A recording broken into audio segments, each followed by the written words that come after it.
और खबरों की शुरुआत करेंगे महाराष्ट्र से, जहां भारी बारिश के बाद लैंडस्लाइडिंग के बाद तबाही के मनाजिर देखे जा रहे हैं। रायगढ़, सांगली, चिपलून का इलाका हजारों टन मिट्टी में दफन हो गया है। 100 के करीब अफराद लापता बताए गए हैं। 100 से ज्यादा ही लाशें बरामद की गई हैं। नेवी और एनडीआरएफ की 34 टीमें रेस्क्यू ऑपरेशन में लगी हुई हैं। फिलहाल लोगों को राहत पहुंचाने की कोशिश की जा रही है। खाने पीने की अशिया और दीगर लवाजमात पहुंचाए जा रहे हैं। मुतासरा इलाकों के लोगों को अभी भी महफूज मकामात पर पहुंचाया जा रहा है। हर किसी ने या तो अपनों को खोया या फिर उनकी जायदाद तबाह हो गई है।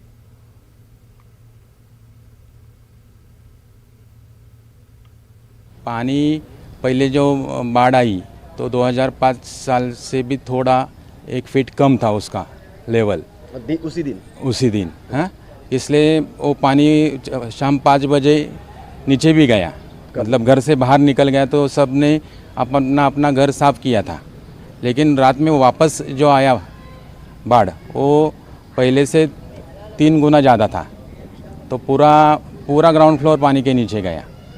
फर्स्ट फ्लोर में भी पानी जाने की संभावना निर्माण हो गई थी। बाढ़ सुबह के 8, 9, 10 बजे जो बाढ़ आया, उस बाढ़ का पानी 3.5 फीट तक नीचे रह गया और वो बाढ़ का पानी 2 बजे के बाद वो निकलना शुरू हुआ, कम हुआ और 4 बजे तक पूरा खाली हुआ, रास्ता दिखने लगा। लेकिन 5 बजे से जो वापस फिर बाढ़ का पानी बढ़ने लगा तो इतने तेजी से उसका बहाव था, वो नीचे वाले लोगों के घर में 17 फीट तक पानी चढ़ गया।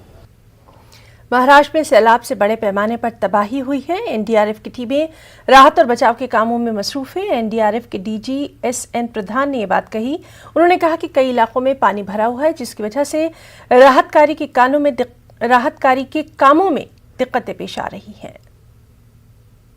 और इवन कर्नाटका में लगातार राहत और बचाव का कार्य एनडीआरएफ कर रही है। उसमें हजारों लोगों को रेस्क्यू करके सेफ्टी में शिफ्ट कर दिया गया है। तेलंगाना में भी कार्रवाई हुई है, लेकिन जो सिचुएशन है वो थोड़ा सा कठिन है, क्योंकि बारिश लगातार हो रही है। अभी बारिश थोड़ी थमी है, लेकिन बारिश का कहर जारी है और इसके चलते लोगों को रेस्क्यू करने में जो परेशानी आ रही है एनडीआरएफ टीम को, वो समझ में आता है। लेकिन अभी जो फिलहाल स्थिति है वो ये है कि लगातार हम लोगों को अभी कुछ दिन तक काम करना होगा। महाराष्ट्र में ही लगभग 100 से ज़्यादा मौतें हुई हैं। वो ज़्यादातर 4 जो लैंडस्लाइड हुई हैं वहाँ हुई हैं।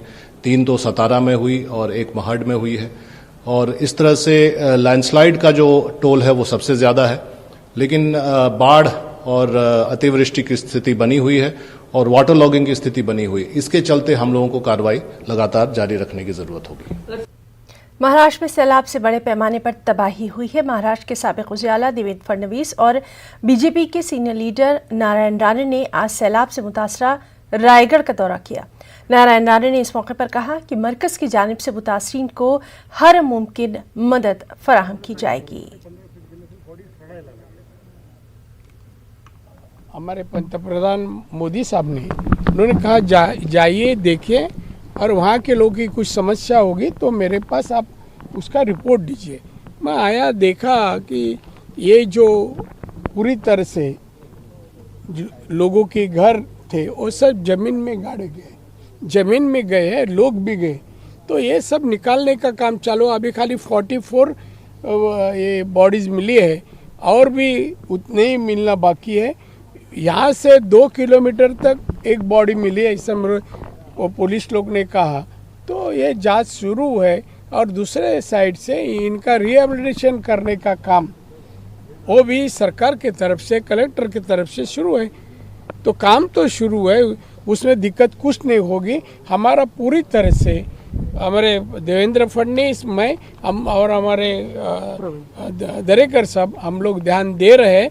तो पूरी तरह से हम लोग इन लोग का ख्याल रखेंगे। तो प्रवीण दरेकर जी सबसे पहले यहाँ पहुँचे और बहुत अच्छा काम उन्होंने यहाँ पर किया। 3 किचन भी चालू किए हैं, लोगों को खाना देने का प्रयास भी वो कर रहे हैं। अभी माननीय राणे जी यहाँ पर आए हुए हैं, तो राणे जी यहाँ की रिपोर्ट पीएम साहब को देंगे और उसके बाद निश्चित रूप से जो भी केंद्र सरकार की मदद है वो मिलेगी। राज्य सरकार की ओर से जो बचाव कार्य चल रहा है उससे आप वो सही चल रहा है? अभी यहाँ पर एनडीआरएफ TDRF, पुलिस और जिला प्रशासन मिलकर काम कर रहे हैं। बहुत तकलीफ का काम है, इसलिए मुझे लगता है कि जो वो काम कर रहे हैं उसमें हम लोगों ने सहकार्य करना चाहिए।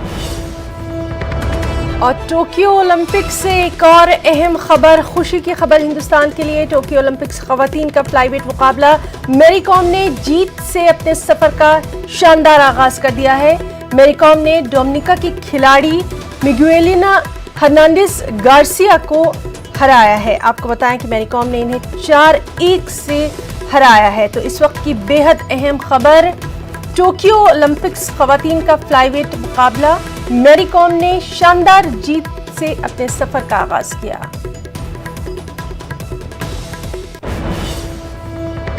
और एक और अहम खबर टोक्यो ओलंपिक्स से ही है। हिंदुस्तान की बेटियां जिस तरह से लगातार बेहतरीन खेल का मुजाहरा कर रही हैं, टेबल टेनिस में भी मनिका बत्रा तीसरे राउंड में दाखिल हो चुकी हैं।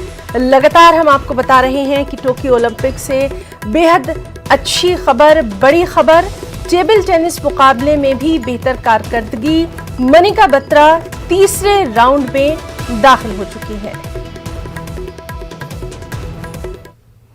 वज़ीर-ए-आज़म नरेंद्र मोदी ने मन की बात प्रोग्राम की शुरुआत टोक्यो ओलंपिक में हिंदुस्तान की शानदार शुरुआत से ही की। पीएम ने करगिल दिवस यानी 26 जुलाई को भी याद किया, करगिल के वीरों को नमन पेश किया।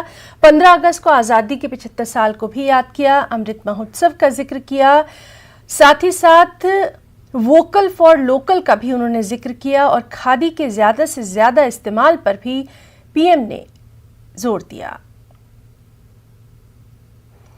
कल यानी 26 जुलाई को करगिल विजय दिवस मनाया जाएगा। करगिल में हिंदुस्तानी फौजी जवानों की ताकत को पूरी दुनिया ने देखा है। करगिल दिवस को बड़ी शान और शौकत के साथ मनाया जाएगा। कल यानी 26 जुलाई को करगिल विजय दिवस भी है। करगिल का युद्ध भारत की सेनाओं के शौर्य और संयम का ऐसा प्रतीक है जिसे पूरी दुनिया ने देखा है। इस बार ये गौरवशाली दिवस भी अमृत महोत्सव के बीच में मनाया जाएगा, इसलिए ये और भी खास हो जाता है। मैं चाहूंगा कि आप करगिल की रोमांचित कर देने वाली गाथा जरूर पढ़ें। करगिल के वीरों को हम सब नमन करें। और मन की बात प्रोग्राम में पीएम नरेंद्र मोदी ने ओलंपिक के लिए रवाना हिंदुस्तानी खिलाड़ियों को मुबारकबाद दी और नेक ख्वाहिशात का इजहार किया। साथ ही हिंदुस्तानी खिलाड़ियों की हौसला अफजाई के लिए मुल्क में विक्ट्री पंच कैंपेन शुरू हो चुका है। इस कैंपेन का अहम मकसद हिंदुस्तानी खिलाड़ियों की हौसला अफजाई करना है। टोक्यो ओलंपिक्स में भारतीय खिलाड़ियों को तिरंगा लेकर चलते देखकर मैं ही नहीं, पूरा देश रोमांचित हो उठा। पूरे देश ने जैसे एक होकर अपने योद्धाओं से कहा, विजय भव, विजयी भव। जब ये खिलाड़ी भारत से गए थे तो मुझे इनसे गपशप करने का, उनके बारे में जानने और देश को बताने का अवसर मिला था। ये खिलाड़ी जीवन की अनेक चुनौतियों को पार करते हुए यहाँ पहुंचे हैं। आज उनके पास आपके प्यार और सपोर्ट की ताकत है। इसलिए आइए मिलकर अपने सभी खिलाड़ियों को अपनी शुभकामनाएं, उनका हौसला बढ़ाएं। सोशल मीडिया पर ओलंपिक खिलाड़ियों के सपोर्ट के लिए हमारा विक्ट्री पंच कैंपेन अब शुरू हो चुका है। आप भी अपनी टीम के साथ अपना विक्ट्री पंच शेयर करिए, इंडिया के लिए चीयर करिए। साथियों, जो देश के लिए तिरंगा उठाता है उसके सम्मान में भावनाओं से भर जाना स्वाभाविक ही है। देशभक्ति की ये भावना हम सबको जोड़ती है। वज़ीर दाखिला अमित शाह के मेघालय दौरे का आज दूसरा दिन है। आज उन्होंने स्वामी विवेकानंद को खिराज अक़ीदत पेश किया, कई प्रोग्रामों का इफ्तिताह किया। साथ ही शिलोंग में आसाम राइफल के लिए ग्रीन सोहरा प्लांटेशन ड्राइव की भी शुरुआत की।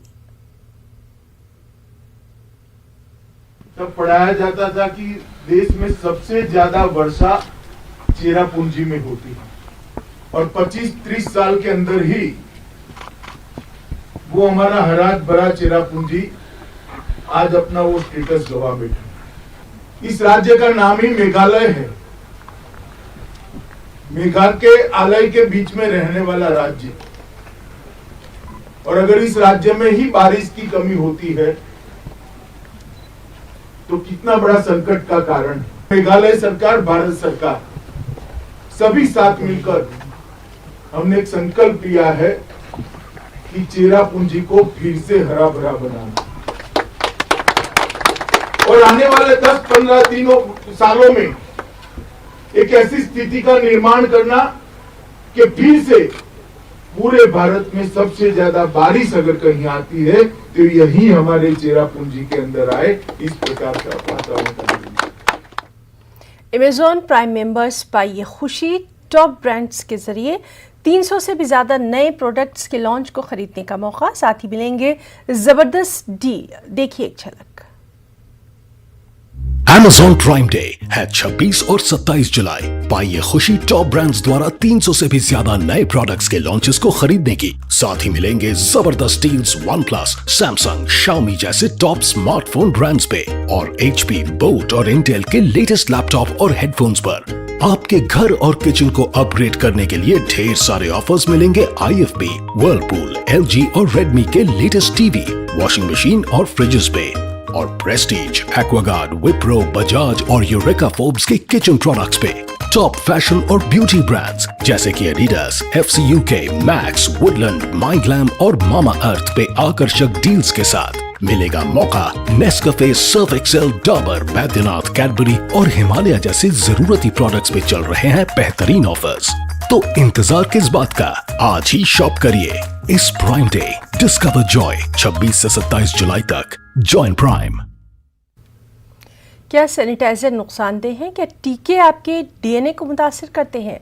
क्या टीकाकारी आपको कोविड-19 से मुतासिर कर सकता है? क्या ये कुछ सवाल आपके ख्याल में आते हैं? खैर, अब एक जगह है जहां आपके सभी सवालों का जवाब दिया जा सकता है, और ये सब आपके फ़ोन पर नेटवर्क 18 और फेडरल बैंक के कौमी सतह की टीकाकारी से मुताल्लिक़ बेदारी मुहिम के तहत कोविड-19 के खिलाफ Sanjivani a shot of life Sanjivani WhatsApp helpline शुरू की गई है। आपको बस 7977773753 नंबर पर व्हाट्सएप करना है।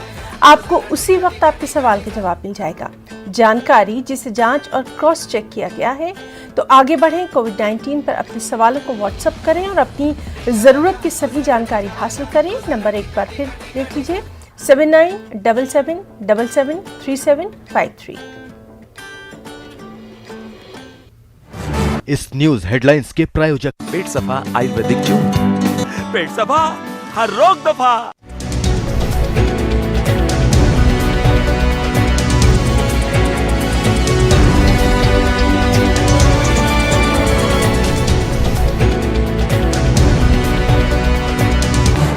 इस न्यूज हेडलाइंस के प्रायोजक पेट सफा आयुर्वेदिक जून।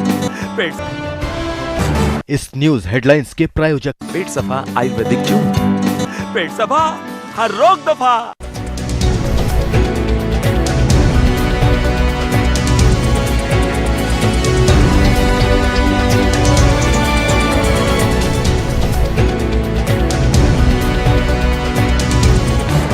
इस न्यूज हेडलाइंस के प्रायोजक पेट सफा आयुर्वेदिक जून। पेट सफा, हर रोग दफा। नेटवर्क 18 फेडरल बैंक संजीवनी गाड़ियां पूरे मुल्क में कोरोना वायरस से मुतासरा अजला में गश्त कर रही हैं। वैक्सीन की अहमियत के हवाले से बेदारी लाने की हमारी कोशिशों को आपकी तायद की अशद ज़रूरत है। आइए एक नज़र डालते हैं कि संजीवनी गाड़ियां किन इलाकों में हैं।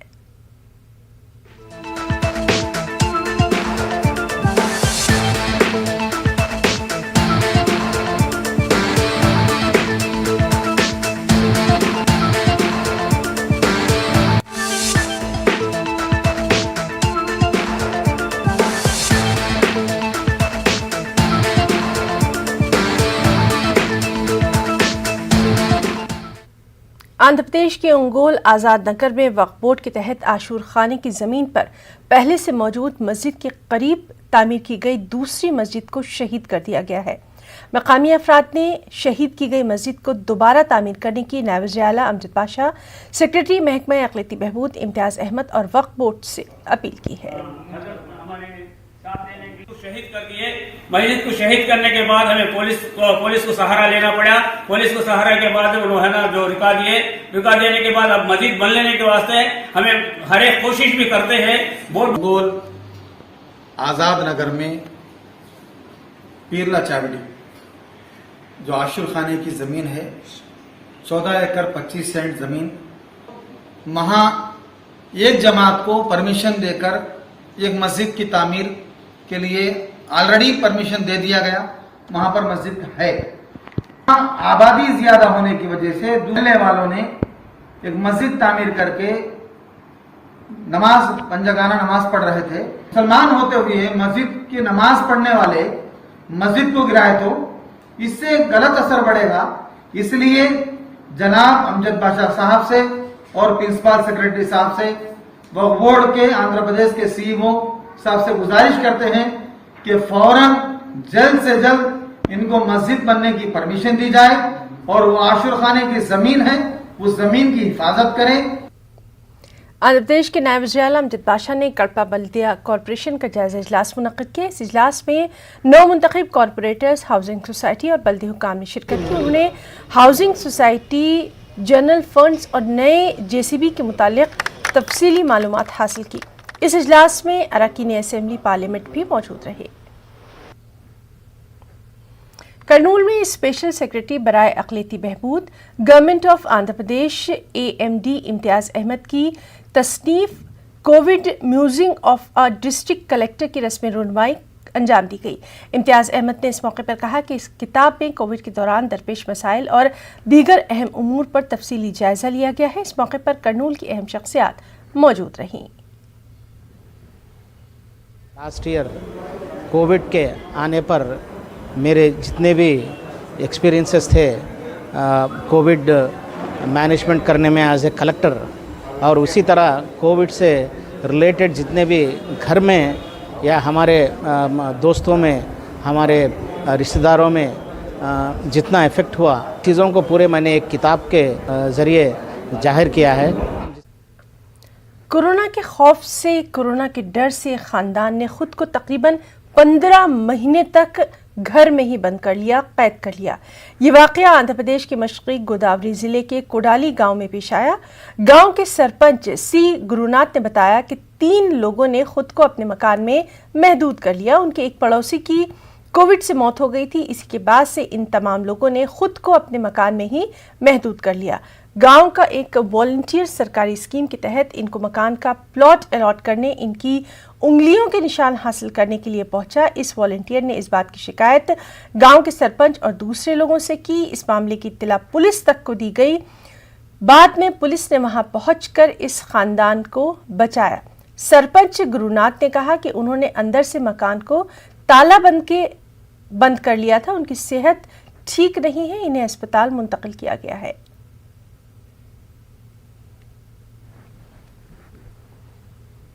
कोरोना वबा के दौरान बाहमी इमदाद और इंसार का जज्बा मुस्तहकम हुआ है। मुल्क इस वबा से मुत्तहिद होकर मुकाबला कर रहा है।